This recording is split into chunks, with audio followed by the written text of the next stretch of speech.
Dear friends in Rotary, these are important meetings that bring Rotary leaders together and help prepare us for great challenges ahead.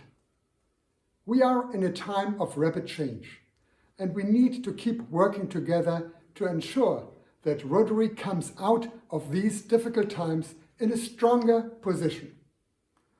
Rotary has a special place in helping communities and the world cope with crisis and prepare for future challenges.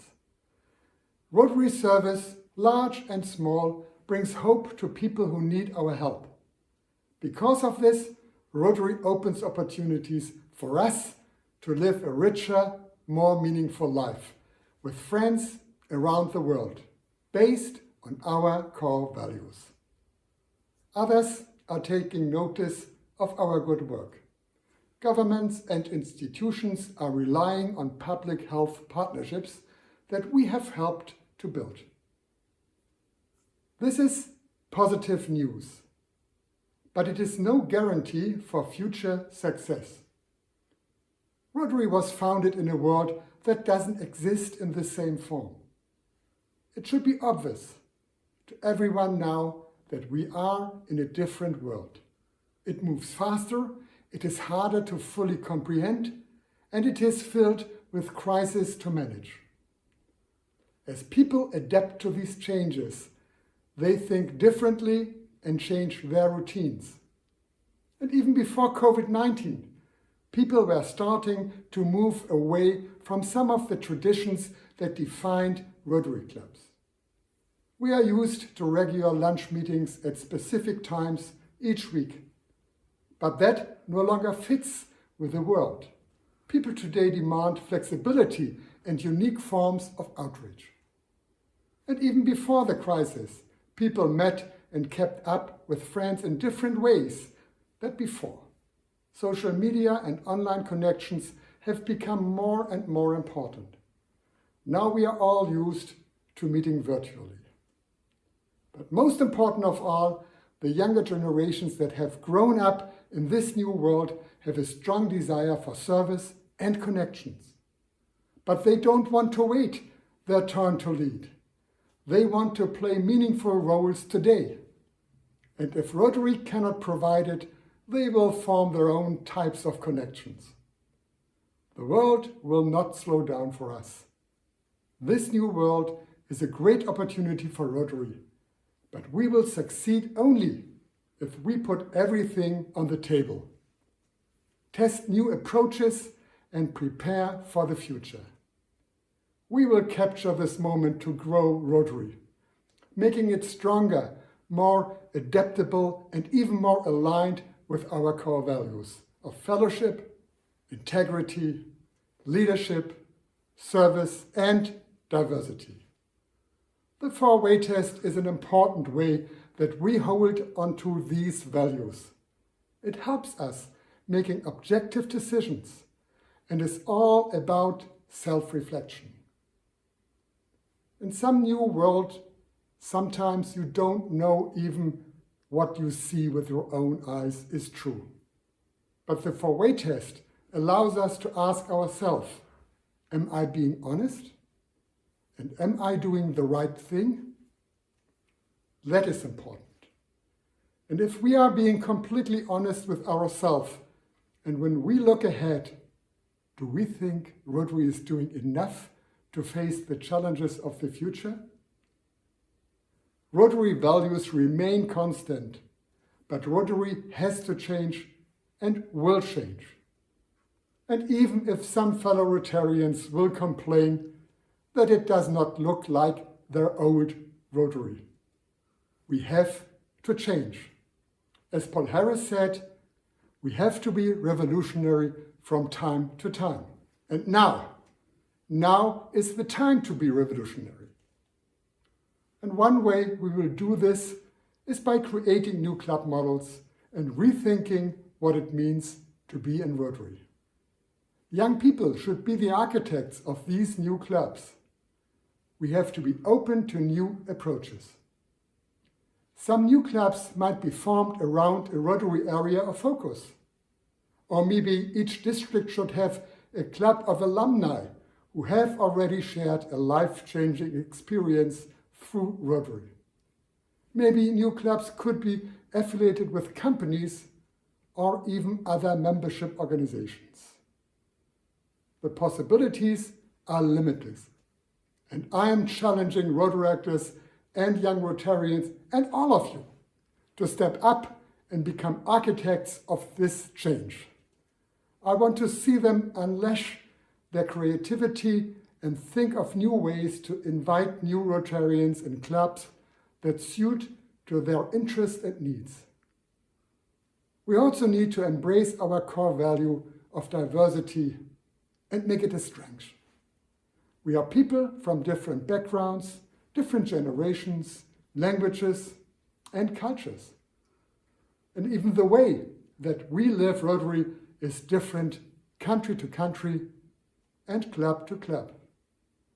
Celebrating this diversity means looking for new ways to become more diverse, while appreciating that diversity means different things in every part of the world. We must take an international approach to diversity and ensure that every club embraces diversity in the way that is most meaningful for their members. A part of that is increasing the number and role of women in Rotary. And I'm proud that Janet Shepherd-Jones has become elected as our new president nominee. In the next Rotary term, 9 positions on the Rotary board will be held by women. This is great progress that we need to see all across our clubs.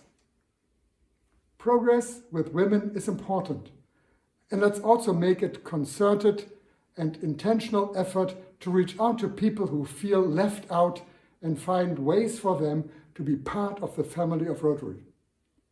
We must never forget that Rotary helps build leaders, and we have an obligation to share this trait with everyone who has the talent and inclination to lead, regardless of their background. At the same time, we must take a strong stand against discrimination in all forms everywhere in the world. Rotary is not political and must remain that way. However, Rotarians have a duty to speak out against discrimination. This is another important way that we can live up to our core values. Rotary is a wonderful organization that does so much to bring people from across the globe together. That word is very important for Rotary. Together. It's the word that opens our vision statement. Together. We see a world where people unite and take action to create lasting change across the globe, in our communities, and in ourselves. The vision statement forms the basis for Rotary's action plan, which we're all implementing across the globe, even if we don't realize it now. And this action plan is all about growing Rotary and helping us adapt to the digital age. The time is now to take this action plan and run with it. Over the next years, this plan will increase our impact, expand our reach, enhance participant engagement, and increase our ability to adapt. But a big plan for all of Rotary is not enough. Every Rotary club needs their own vision, their own plan. I would like every Rotary club to have a strategic meeting at least once a year. Each club should be asking where they want to be in 5 years and know what value it brings to members. We know what makes Rotary so unique and worth sharing with the world. But people in your community need to know what makes your club just as unique and valuable. You need to ask what unique opportunities do we open for you and for the people we serve. Our new action plan especially calls on us to improve our ability to adapt.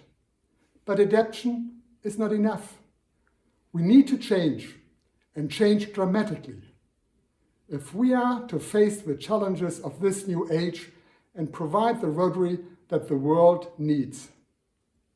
This is our great challenge, not just in the next year, but into the future. It's up to us to remake Rotary for these new times, to wholeheartedly embrace the ideas, energy, and commitment of young people, eager to find an outlet for idealism. We must become an organization that embraces the digital age and makes it part of everything we do. It's important that we help build this new Rotary for a new age, because Rotary is not just a club that you join. It is an invitation to endless opportunities. It opens opportunities to serve in a project as big and historic as End Polio Now, and also in a small community project where you just plant a tree. As Rotarians, we are very blessed to take on leadership roles at this wonderful moment for our organization. As I like to say, Rotary opens opportunities. And this is your great opportunity to lead in Rotary. And I hope you make the most of it. Everything we do opens another opportunity for someone, somewhere. I thank you.